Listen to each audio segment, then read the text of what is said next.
시편 107편 4절부터 9절 말씀 함께 읽어봅니다.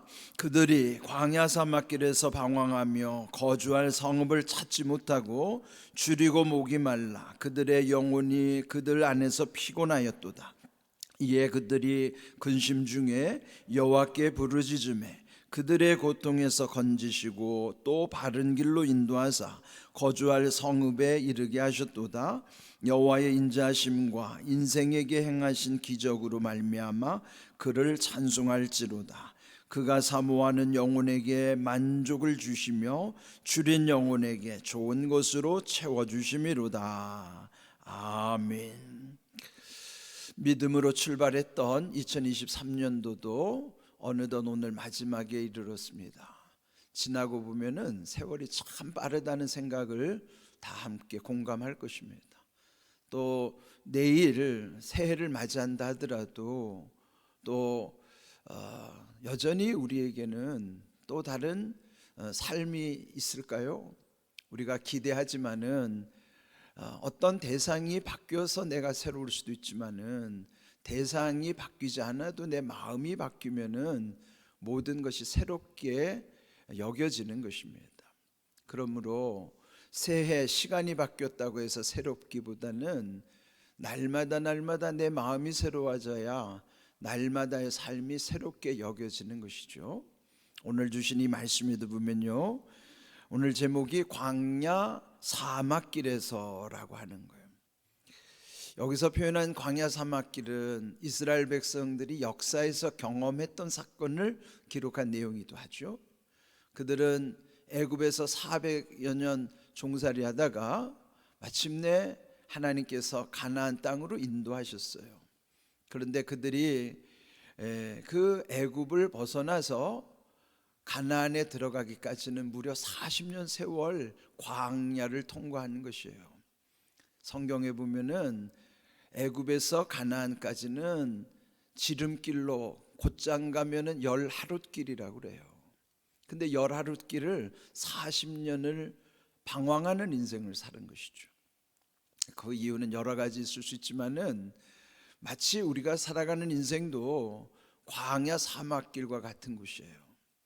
그들이 역사에서 경험했던 그 광야 사막길의 어떤 것인가? 이 오늘 본문에도 보면 그들의 경험을 잘 녹여낸, 그러면서 그 광야에서 그들이 결국 무엇을 또 깨닫게 됐는가? 이 말씀은 우리 인생의 광야를 살아가는 우리에게도 정말로 깊이 새겨야 되는 교훈입니다. 자, 먼저 6절 보시면은 4절을 보시면요, 그들이 광야 사막길에서 방황하며 거주할 성읍을 찾지 못하였다. 광야 사막이라는 것은요, 거기에는 그저 그 자체로는 도저히 살아갈 수 없는 곳이에요. 황량한 땅, 물이 없어 광야 사막이기도 하지만은 또한 먹을 것도 없는 것이에요. 그들이 광야를 지날 때 하나님은 하늘로부터 만나와 메추라기를 내려주시고 모기 가랄 때 또 반석에서 샘물을 얻게 하신 것이죠. 광야를 지나면서 그들이 경험했던 것은 인생이 자기 힘으로 살 수 없다는 것과 그 모든 광야의 여정은 하나님의 은혜였다는 사실을 그들이 뼈저리게 경험한 거예요.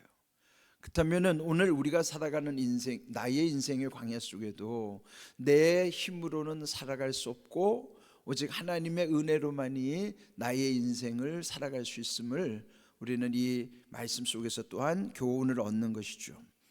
그렇다면은 광야 사막길, 여기 4절에서 말씀한 것처럼 그곳은 방황하는 길이고 또 어떤 그들이 거주해야 할 성읍을 찾지 못하는 거예요. 유리방황했던 것처럼 우리도 보면은 한 곳에 머무를 수 없는 것이죠. 영원한 천국에 이르기까지 우리는 머무를 수 없는 마치 나그네와 같은 인생길을 살아갈 수밖에 없습니다. 뿐만 아니라 광야는 5절 줄이고 목이 마른 곳이에요. 그래서 하나님은 은혜로 만나와 메추라기, 목이 마를 때는 또 반석에서 샘을 내주신 것이죠. 그러면 줄이고 목이 마른 인생은 결국 그 영혼이 피곤할 수밖에 없다 하는 것이죠. 영적인 피곤함이 더 견디기 어려운 거예요. 이런 상황에서 또 6절 근심 중에 여호와께 부르짖고 짖음에 고통에서 건져주셨다. 그러면은 광야 사막길은 방황할 수밖에 없고, 그리고 줄이고 목이 마를 수밖에 없고, 영혼이 피곤할 수밖에 없고, 그래서 근심 중에 고통 중에 살아갈 수밖에 없는 환경이 광야예요. 우리도 다 이렇게 경험하면서 살아요.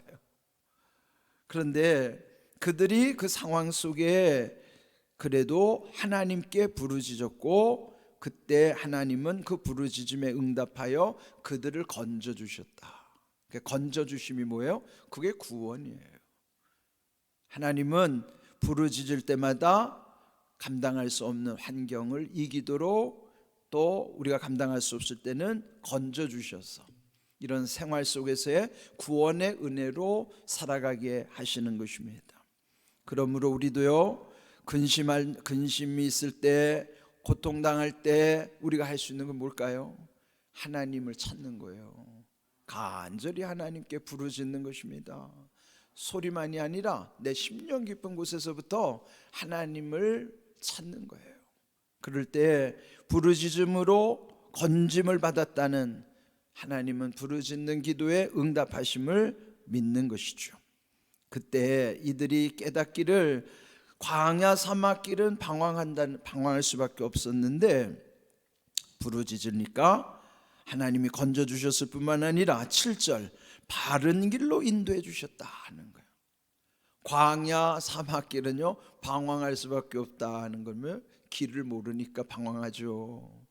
그런데 부르짖어 건져주신 다음에는 하나님이 바른 길로 인도해 주신다는 것이죠. 우리 인생의 광야 사막길에도요, 바른 길을 갈 수 없어요. 내가 가고 싶은 길이 바른 길이 아니라 하나님이 인도하신 길이 바른 길이에요. 이 말씀이 오늘 7절 그대로 나오잖아요. 바른 길로 인도하사, 뒤집어 말하면 하나님이 인도하신 길이 바른 길이다, 그런 뜻이에요. 내가 가고 싶은 길은요, 방황하는 길이기가 쉬워요. 헤매기 쉽다고요.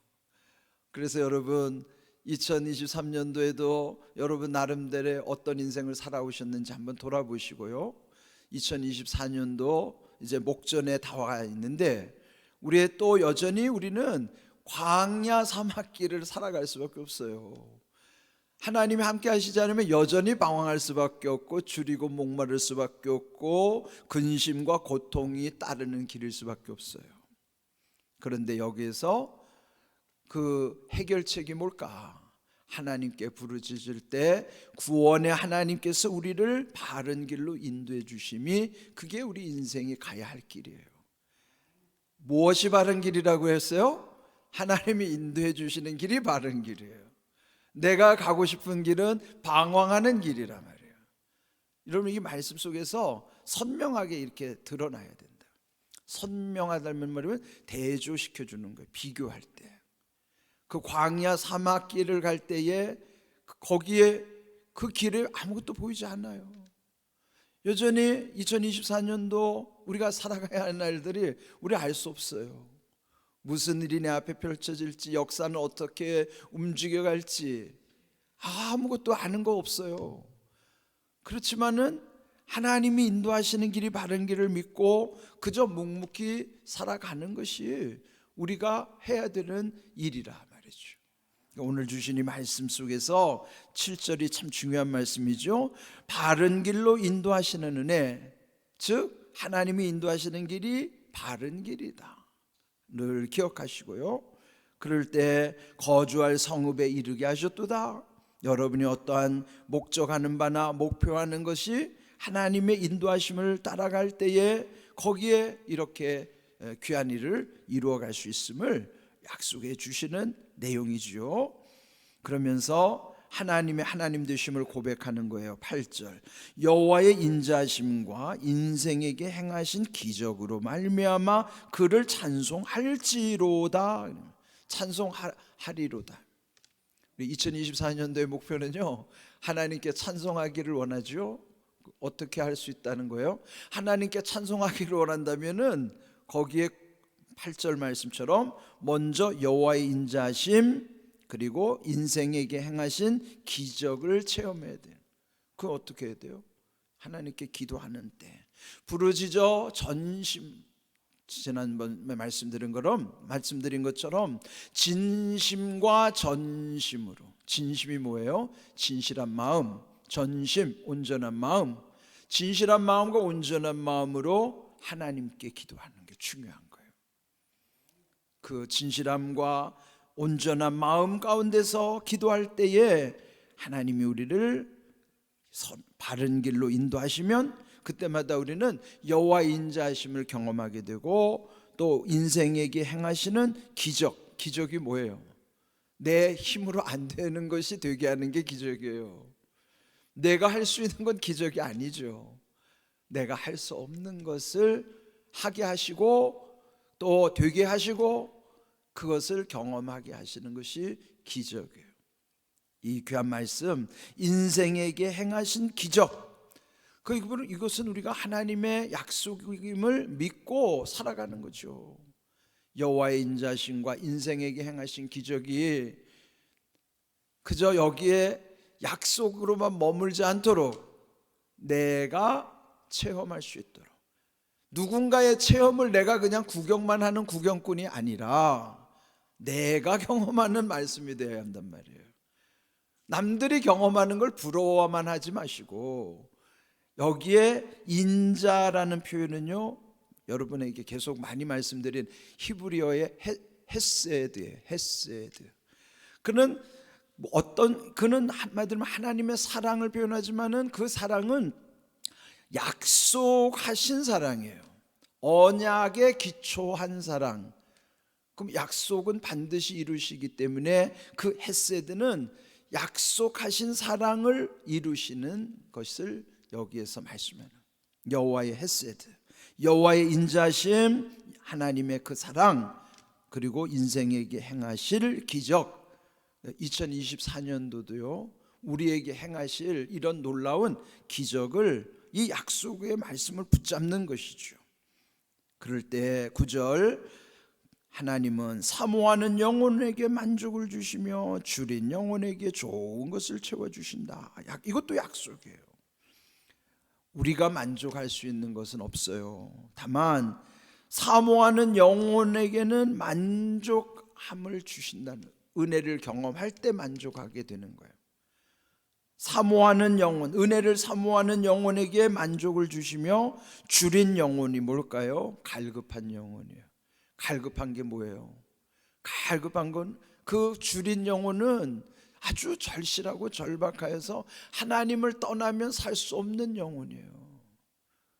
줄인 영혼에게 제일 중요한 것은 그 줄임을 해결해 주시는 그분 한 분이 중요한 거예요. 그건 뭐예요? 하나님을 떠나서는 도저히 살아갈 수 없는, 하나님만 붙잡고 사는 사람이 줄인 영혼이란 말이에요. 하나님도 세상도 아니에요. 하나님만이에요. 예?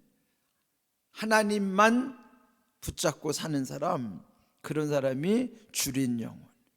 그러면 우리에게 이렇게 줄인 영혼에게는 좋은 것을 채워주시는, 충만하게 하시겠다고 하는 거예요. 우리의 영적 상태가 어떠해야 되는 것을 말씀해 주시죠. 우리의 영적인 상태는 사모하는 영혼, 줄인 영혼이 되어야 된다는 거예요. 2024년도 여러분이 이렇게 하나님의 은혜를 사모하는 영혼, 줄인 영혼, 그런 갈급함 속에서 하나님 떠나면 나는 아무것도 아니고 하나님이 함께 하시지 않으면 나는 아무것도 할 수 없다고 하는 그 고백으로 살아가는 사람. 오늘 주신 이 107편 4절부터 9절 말씀은요 하나도 소홀히 여길 말씀이 없어요. 그 말씀이 다 소중하고 다시 한번 우리 자신에게 적용해야 되는 말씀이에요. 깊이 묵상하면서 그들이 문제는 광야 인생길이 얼마나 많아요. 방황할 수밖에 없고 근심하고 고통당할 수밖에 없고 줄이고 목이 말라 영혼이 피곤할 수밖에 없는 사막길은 여전히 우리 앞에 그대로예요. 그런데 똑같은 광야를 통과하면서도 하나님의 은혜를 경험하는 것은 다르단 말이죠. 하나님 없이 고통을 그대로 겪으면서 살아가는 사람도 있지만은 하나님의 은혜 가운데 그 모든 것을 다 헤쳐나가는 사람도 있는 것이죠. 새해가 뭐 아직 음력으로는 새해가 되지 않았지만은 음력으로 새해를 갑진년이래요. 갑진년. 그래서 갑진년에 우리에게 중요한 거는 갑진해가 되는 게 더 중요해요. 여러분 갑진년 그보다도 갑진해가 되실 수 있도록 여러분이 이 말씀을 붙잡으십시오. 결국 이 말씀의 핵심은 우리의 구절이 결론이에요. 사모하는 영혼 줄인 영혼으로 하나님의 은혜 가운데 만족함과 채워주심을 경험하는 삶 되게 하시옵소서.